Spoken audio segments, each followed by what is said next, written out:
Baik, assalamualaikum warahmatullahi wabarakatuh. Apa kabar semuanya? Selamat pagi. Ya, alhamdulillah kalau baik ya. Sebelumnya di sini saya ingin memperkenalkan diri. Nama saya Muhammad Reski, mahasiswa dari jurusan Bimbingan Konseling Islam di UIN SMA Banten ya, teman-teman. Nah, teman-teman, sebelumnya kedatangan saya di sini untuk memberikan asesmen AKPD. Nah, teman-teman sebelumnya udah pada tahu belum sih apa itu AKPD? Nah, jadi teman-teman, AKPD itu adalah angket kebutuhan peserta didik, yaitu sebuah instrumen berupa angket yang berisi 50 pertanyaan dengan jawaban ya atau tidak, teman-teman. Jadi nanti teman-teman mengisi ya atau tidak. Nah, tujuan dari AKPD ini, teman-teman, itu adalah untuk mengidentifikasi kebutuhan dari teman-teman. Misalkan teman-teman ini kebutuhan itu ada di mana, teman-teman. Nah, langsung aja ya, teman-teman. Di sini saya akan menyebarkan angketnya. Teman-teman nanti tinggal mengisi 50 butir pertanyaan dengan 4 bidang. Yang pertama itu ada bidang karir, bidang belajar, bidang pribadi, dan bidang sosial, teman-teman. Jadi dari setiap bidang itu nanti teman-teman isi. Jika teman merasakan sedang mengalami itu, maka jawab iya, dan jika teman-teman tidak sedang mengalami itu, maka jawab tidak. Oke, saya akan sebar angketnya, teman-teman ya.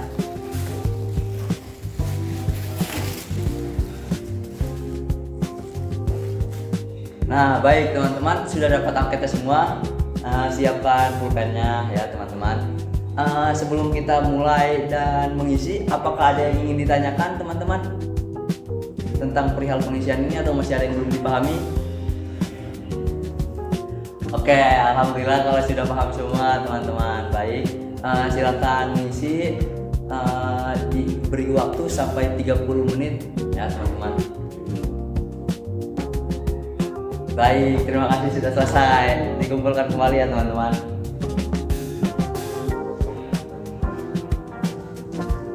Oke, teman-teman, terima kasih sudah mengisi. Gimana perasaan teman-teman setelah mengisi ini? Seru? Teman-teman kalau pengen tahu hasilnya, ditunggu aja ya. Nah, teman-teman, terima kasih telah mengisi angket ini. Terima kasih telah bersedia membantu kami. Dan ini juga untuk teman-teman, saya ucapkan terima kasih sekali lagi. Mungkin cukup sekian dari saya. Wassalamualaikum warahmatullahi wabarakatuh. Oke teman-teman, selanjutnya di sini saya akan menjelaskan tentang pengolahan data dari lembar asesmen angket kebutuhan peserta didik atau AKPD di sekolah SMA N5 Kota Serang, dan target kelas 10 dengan jumlah siswa 32. Nah, pengolahan data ini itu secara otomatis karena di AKPD ini ada template-nya, teman-teman. Nah, caranya itu kita buat G-form untuk si siswa ini mengisi angket terlebih dahulu. Ketika si siswa mengisi angket dan jawaban telah masuk ke G-form, maka jawabannya itu akan otomatis ada di sana, dan kita tinggal salin ke template di Excel ini dan akan menemukan jawabannya secara langsung seperti ini. Misalkan di profil kelas langsung diisi, di profil konseling langsung diisi, teman-teman. Nah, di sini di entry atau di grafik ini, teman-teman, di data dari 32 siswa yang ada di SMA N5 Kota Serang, di sini tuh ada angka 1 dan angka 0, teman-teman. Nah, di sini angka 1 itu artinya itu jawaban iya, dan di sini angka 0 artinya jawaban tidak. Nah, di sini ada bidang pribadi, bidang sosial, bidang belajar, dan bidang karir, teman-teman. Nah, kita ambil contoh misalkan si Agnia Kaila Tazkiana Tuha, teman-teman. Dia totalnya itu ada 25. Total ini adalah keseluruhan dari 50 pertanyaan, dan dijawab oleh si Agnia Kaila itu, dijawab ianya itu ada sekitar 25. Jadi misal si Agnia ini ngejawab pertanyaan 1 dengan angka 1 atau yaitu ada sekitar 25 teman-teman. Makanya di total ini ada 25 dari 50 pertanyaan. Dan selanjutnya misalkan di Agnia Putri Rahman. Di sini dia totalnya 37. Jadi Agnia Putri Rahman itu menjawab jawaban iya 37 dari 50 soal teman-teman, 50 pertanyaan. Nah, begitupun seterusnya. Jika teman-teman lihat di sini dari total sampai ke bawah sini, ya teman-teman bisa lihat. Nah, sampai sini teman-teman. Nah, selanjutnya di sini tuh ada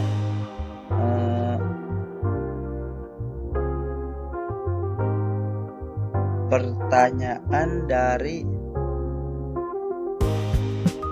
di sini tuh ada jumlah konseli.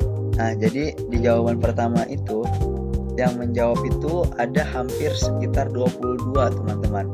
Nah, butir ini menunjukkan bahwa pertanyaan tersebut itu memiliki relatif persentase yang sangat dibutuhkan oleh para peserta didik teman-teman.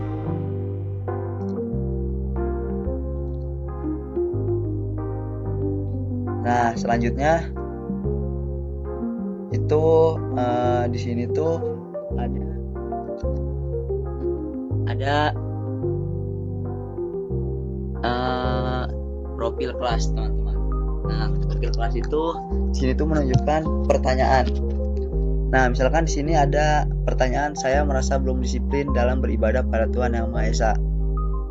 Nah, di sini tuh jumlah yang menjawab itu ada 22 teman-teman.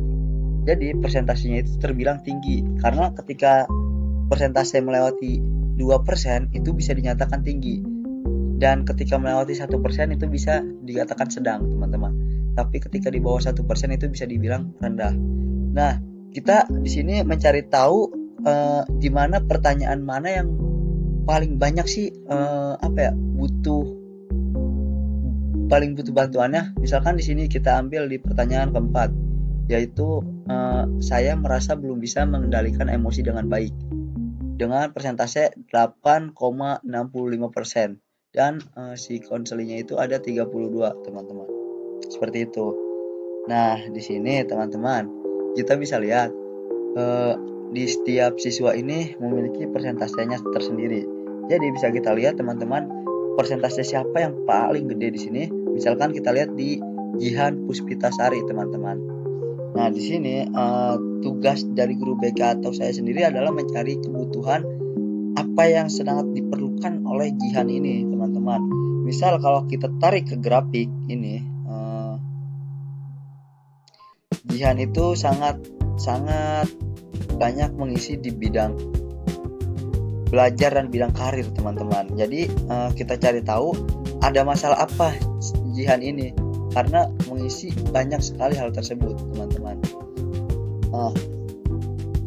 Jihan ini ada di grafik persentase 86%, teman-teman, dan 43 jawaban iya dari 50 pertanyaan. Jadi Jihan ini hanya menyisakan 7 pertanyaan yang menjawab tidak. Nah, makanya Jihan ini sangat besar persentasenya, teman-teman, ada di 86%. Nah, gimana jika ada yang kosong? Nah, jika ada yang kosong ini berarti orang tersebut ngisinya itu gak diisi sama sekali. Jadi diisinya itu jawabannya tidak semua. Makanya persentasenya 0, teman-teman. Dan ini sulit untuk didata, atau mungkin tidak ada data kebutuhan apa yang diperlukan dari dua orang ini, antara Arjuna dan Muhammad Qasim Al-Mutakin, teman-teman. Nah, selanjutnya ini ada di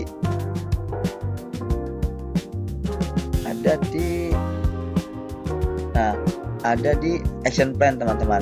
Jadi action plan itu adalah rencana atau rencana kegiatan yang akan dilakukan dari data yang telah diperoleh dari hasil angket asesmen, teman-teman.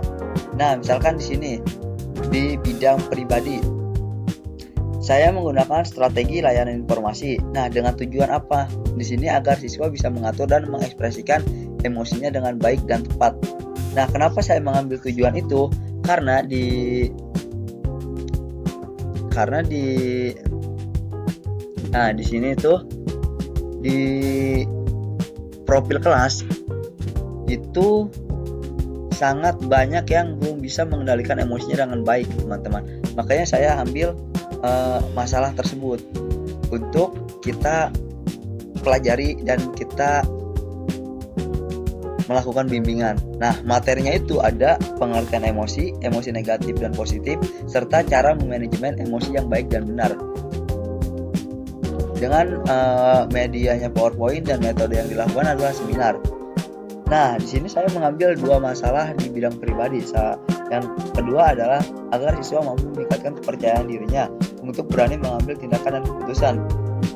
Kenapa saya mengambil hal tersebut? Karena saya juga melihat dari masalah yang tadi yang ada di angket itu, teman-teman. Masalah di angket itu menjelaskan bahwa banyak siswa yang masih kurang percaya diri. Nah, di sini saya melakukan strategi layanannya itu adalah bimbingan klasikal, teman-teman. Nah, materinya itu ada challenge and ice breaking atau game untuk meningkatkan rasa kepercayaan diri mereka.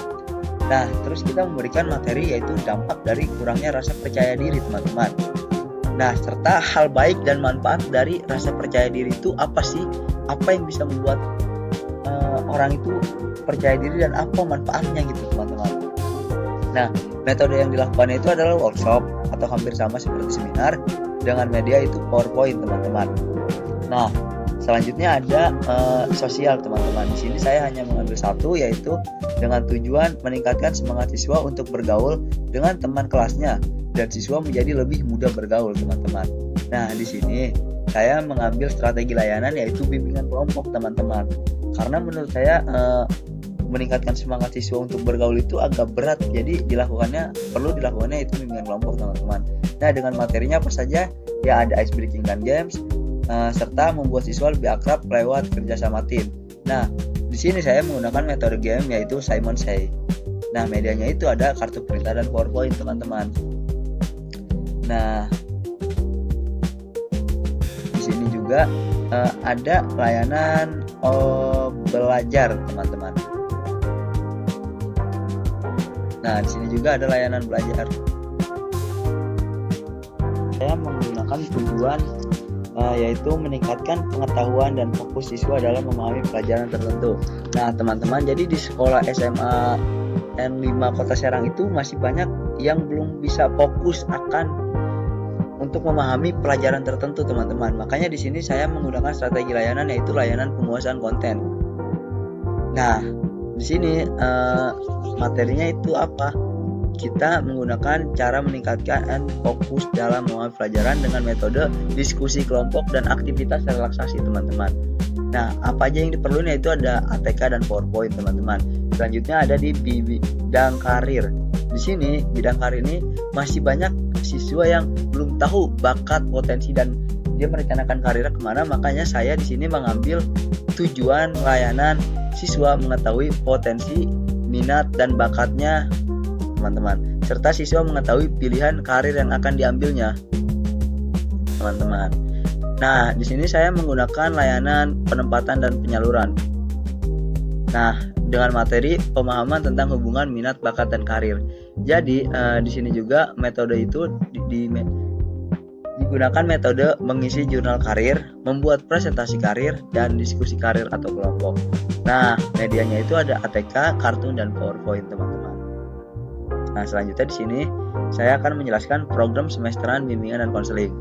Nah, di sini teman-teman dijelaskan kenapa di sini tuh di tahap persiapan, teman-teman. Ada pembagian tugas guru bimbingan dan konseling atau konselor. Nah, di sini bidang bimbingannya kenapa diceklis semua? Karena di sini tuh semua guru wajib memantau bidang perkembangan dari si siswanya tersebut. Nah, dengan fungsi apa? Fungsinya itu ya tadi pengembangan. Nah, dengan tujuan yaitu jadi membagi peran guru BK ini di setiap tugas-tugas di bidang layanannya itu bisa optimal. Jadi nggak ada yang misalkan di pribadi mencakupnya dengan sosial. Jadi para guru BK ini bisa fokus di salah satu bidang seperti itu, teman-teman. Nah, yaitu lalu melakukan asesmen kebutuhan. Nah, di sini juga semua bidang ini diceklis karena kita harus memantau tadi semua perkembangan, semua pengetahuan dan apa yang dibutuhkan oleh siswa, teman-teman.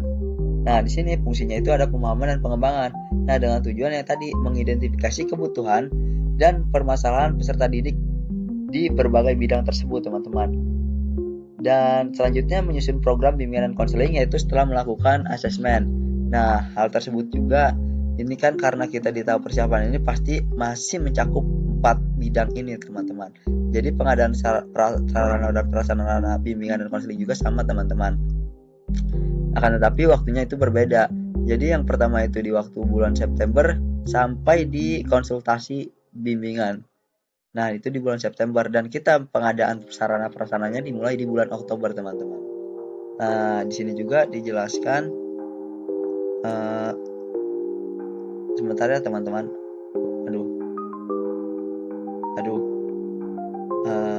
Maaf. Nah, di sini ada layanan bimbingan dan konseling. Nah, di sini saya menerapkan bimbingan klasikal, layanan informasi, layanan penempatan dan penyaluran, serta layanan penguasaan konten. Di sini kenapa ada satu yang kosong, yaitu bidang sosial? Karena di bidang sosial ini saya tidak menerapkan bimbingan klasikal, akan tetapi saya menerapkan bidang pribadi, di bidang belajar, bidang karir itu di sini. Makanya 3 ini tuh saya checklist. Dan fungsinya itu adalah untuk pemahaman dan pengembangan, teman-teman. Nah, dengan tujuan apa? Jadi seperti tujuan yang tadi dijelaskan, bahwa siswa itu agar mampu bisa mengekspresikan emosinya dengan baik dan tepat, serta membantu siswa dalam meningkatkan kepercayaan diri, baik dalam mengambil keputusan dan merencanakan masa depan karirnya, teman-teman. Nah, di bimbingan kelas besar atau lintas kelas ini tidak ada, karena di sini saya tidak menerapkan bimbingan apapun. Nah, saya menerapkannya di bimbingan kelompok, yaitu di bidang sosial. Yang tadi banyak siswa yang mungkin sulit untuk bergaul dengan teman sekelasnya. Makanya di sini saya dengan tujuan itu meningkatkan semangat siswa untuk bergaul dengan teman kelasnya, dan siswa menjadi lebih mudah bergaul, teman-teman. Nah, di sini juga ada di layanan konseling individual. Hampir sama seperti yang di atas, cuman di sini saya berharap itu mengenai hati para peserta didik, seperti itu, teman-teman.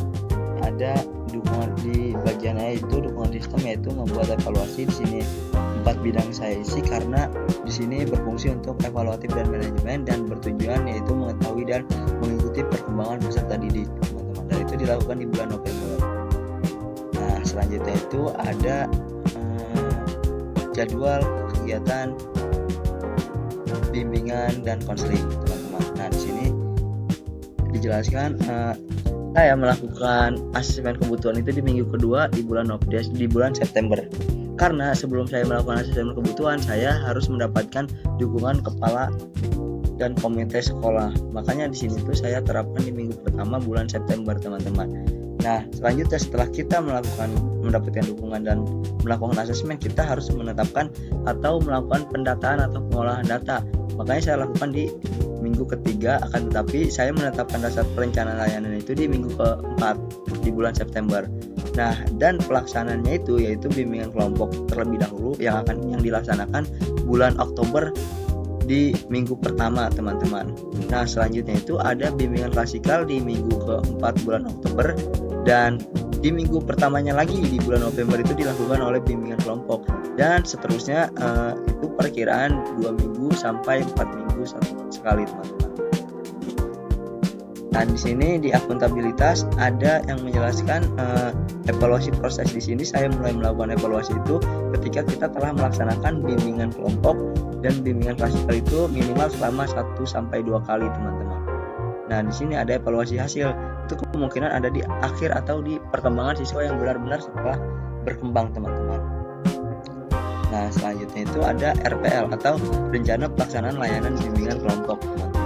Nah, di sini saya mengambil RPL di bidang layanan sosial, yaitu dengan fungsi pengembangan, dan tujuannya itu meningkatkan semangat siswa untuk bergaul dengan teman kelasnya, dan siswa menjadi lebih mudah bergaul di lingkungan sehari-hari, terutama di ruang lingkup sekolah, teman-teman. Nah, topik yang akan dibahasnya di dalam bimbingan kelompok ini adalah bergaul dan bekerja sama dengan teman itu menyenangkan, dalam artiannya positif ya, teman-teman. Nah, sasaran yang dilakukannya itu pada peserta didik kelas 10 SMAN 5 Kota Serang. Nah, metode yang kita gunakan, metode dan teknik yang kita gunakan adalah bimbingan kelompok dengan teknik game Simon Say dan diskusi, teman-teman. Nah, waktu yang kita peroleh di setiap pertemuan itu adalah 1 kali 40 menit, teman-teman. Media dan alat yang diperlukan adalah kartu perintah. Nah, sumber bacaan yang saya baca untuk melaksanakan bimbingan kelompok ini adalah jurnal penggunaan layanan bimbingan kelompok untuk meningkatkan interaksi sosial, jurnal implementasi bimbingan kelompok untuk mengembangkan sikap altruisme siswa SMP dalam menghadapi era society, teman-teman. Nah, di sini ada uraian kegiatannya di tahap awal, teman-teman. Itu ada pernyataan tujuan. Jadi, guru bimbingan dan konseling atau konselor menyapa siswa dengan kalimat yang membuat siswa merasa nyaman, yaitu attending. Kita itu memperkenalkan diri, menanyakan kabar, ya seperti melakukan pendekatan terlebih dahulu kepada siswa sebelum dimulainya kegiatan bimbingan kelompok, agar kegiatannya itu bisa berjalan dengan lebih lancar, teman-teman. Nah, di sini juga selanjutnya dari setelah attending itu, guru saya sendiri atau guru BK itu harus menjelaskan tentang penstrukturan dari bimbingan kelompok, teman-teman. Nah, selanjutnya juga jadi setelah melakukan penstrukturan, di sini saya akan membantu siswa membuat beberapa kelompok kecil, teman-teman, 6 sampai 8 orang untuk melakukan game Simon Say terlebih dahulu.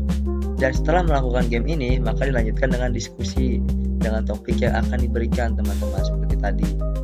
Nah, di sini juga sebelum melanjut ke tahap inti, kita ada di tahap peralihan, yaitu konselor ini menanyakan apakah peserta ini sudah siap, apakah peserta ini sudah memahami tujuan dan alur kegiatannya, apa saja yang akan dilakukan di kegiatan, seperti itu. Nah, teman-teman, ketika kita telah melakukan tahap peralihan atau saya sendiri telah melakukan tahap peralihan, maka di sini dilanjutkan dengan tahap inti. Sebelum ke tahap inti ini kita harus membuat komitmen kelompok singkat terlebih dahulu, teman-teman. Nah, di tahap setelahnya itu baru ke tahap inti. Nah, di tahap inti ini kita pertama kalinya atau lebih dahulu memulai game Simon Say. Nah, tujuan dari game ini agar si peserta atau siswanya ini merasa lebih akrab dulu, entah itu ke teman-temannya dan ke kitanya terlebih dahulu, agar para peserta ini mampu menjadi lebih dekat dan lebih terbuka untuk berani berbicara dan mengungkapkan pendapat, teman-teman, sehingga dinamika kelompoknya ini berjalan dengan lancar. Nah, dan ketika setelah gamenya selesai, maka di sini tuh akan dilanjutkan dengan diskusi kelompok, sehingga diskusi yang akan dipaparkan ini nanti menjadi lebih lancar karena telah melakukan pendekatan terlebih dahulu, teman-teman. Nah, setelah diskusi selesai, dilanjutkan saya akan menanyakan perasaan siswa. Bagaimana perasaan mereka setelah mengikuti kegiatan bimbingan kelompok? Apakah mereka senang atau ada hal lain yang mereka temukan? Dan bagaimana mereka bisa menganalisis dan menyimpulkan perihal apa saja yang terjadi di dalam kegiatan diskusi atau kegiatan bimbingan kelompok yang telah dilaksanakan. Nah, setelah melakukan hal tersebut, di sini juga guru BK atau saya sendiri akan menutup kegiatan dan menindaklanjuti. Nah, di sini saya akan menyimpulkan hasil kegiatan, memberikan pemahaman dan semangat untuk mereka agar lebih mau bergaul dan tidak menutup diri kepada teman-temannya. Nah, serta menutup kegiatan dengan doa bersama. Nah, tindak lanjutnya ini saya akan memberikan siswa tugas yang melatih kerjasama sebagai lanjutan di rumah dan dilihat ketika pertemuan selanjutnya, teman-teman. Nah, ketika tahap pengakhiran atau ketika kegiatan bimbingan kelompok telah selesai, maka saya akan melakukan evaluasi. Yang pertama itu tentu saja adalah evaluasi proses. Nah, evaluasi ini dilakukan oleh saya sendiri dengan melihat proses yang terjadi dalam kegiatan bimbingan kelompok, teman-teman. Nah, di sini meliputi saya akan terlibat dalam menimbulkan atau menumbuhkan antusias peserta dalam mengikuti kegiatan bimbingan kelompok, dan saya juga akan membangun dinamika kelompok untuk menjadi lebih lancar lagi untuk kedepannya, teman-teman. Nah, yang terakhir ada saya juga harus memberikan penguatan kepada mereka agar mereka mampu mendapatkan dan melaksanakan apa langkah yang telah mereka lakukan. Seperti itu. Dan terakhir adalah evaluasi hasil. Jadi ketika setelah melakukan evaluasi proses harus ada yang namanya evaluasi hasil, yaitu evaluasi setelah mengikuti kegiatan bimbingan kelompok. Nah, yang pertama itu adalah tadi mengajukan pertanyaan untuk mengungkap pengalaman siswa dalam mengikuti bimbingan kelompok. Selanjutnya mengamati perubahan perilaku siswa setelah mengikuti bimbingan kelompok, dan yang terakhir yaitu siswa mengisi instrumen penilaian dari guru BK atau konselor. Jadi ketika mungkin waktunya sudah dilihat ada perkembangan, maka saya akan mengasih asesmen penilaian akhir atau penilaian hasil dari seberapa berkembang siswa tersebut, teman-teman. Mungkin cukup sekian yang bisa saya sampaikan, kurang lebihnya mohon maaf. Wabillahi taufiq walhidayah. Wassalamualaikum warahmatullahi wabarakatuh. Terima kasih teman-teman.